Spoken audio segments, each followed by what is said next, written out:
বিড়াল ছানা ফলের দোকানের সামনে দাঁড়িয়েছিল। পেটের জ্বালা এসে সাহস করে একটি আপেল তুলে নিয়ে দৌড় দিল। দোকানের পাশের কয়েকজন মানুষ তা দেখে চিৎকার শুরু করলো, চোর চোর! সবাই পেছন পেছন ধাওয়া করল। ভয়ে দৌড়াতে গিয়ে বিড়াল ছানাটি ফলের বাক্সে ধাক্কা খেয়ে উল্টে পড়ে গেল।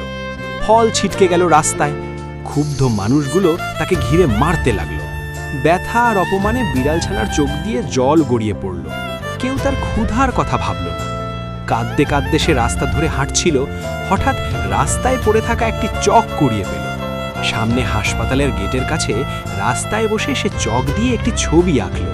একজন অসুস্থ বাচ্চা, পাশে দুশ্চিন্তায় দাঁড়িয়ে থাকা মা, আর উপরে লেখা, বাঁচাতে চাই। ছবিটি দেখে আশেপাশের মানুষ থমকে গেল। ভিড় জমল। অনেকের চোখ ভিজে উঠল। কেউ একজন বলল, এ তো চোর নয়, শিল্পী। সবাই মিলে বিড়ালছানার সামনে টাকা রাখতে লাগলো। সেই টাকা দিয়ে বিড়ালছানাটি আবার ফলের দোকানে গেল। এইবার চুরি নয়, কিনে। তারপর হাসপাতালে গিয়ে ফলগুলো গরিব রোগী আর বাচ্চাদের মধ্যে ভাগ করে দিল। সেদিন সবাই বুঝল, ভুলের পেছনেও কখনো কখনো থাকে ক্ষুধা, আর কষ্টের বুকের ভেতর লুকিয়ে থাকে এক বিশাল মানবিকতা।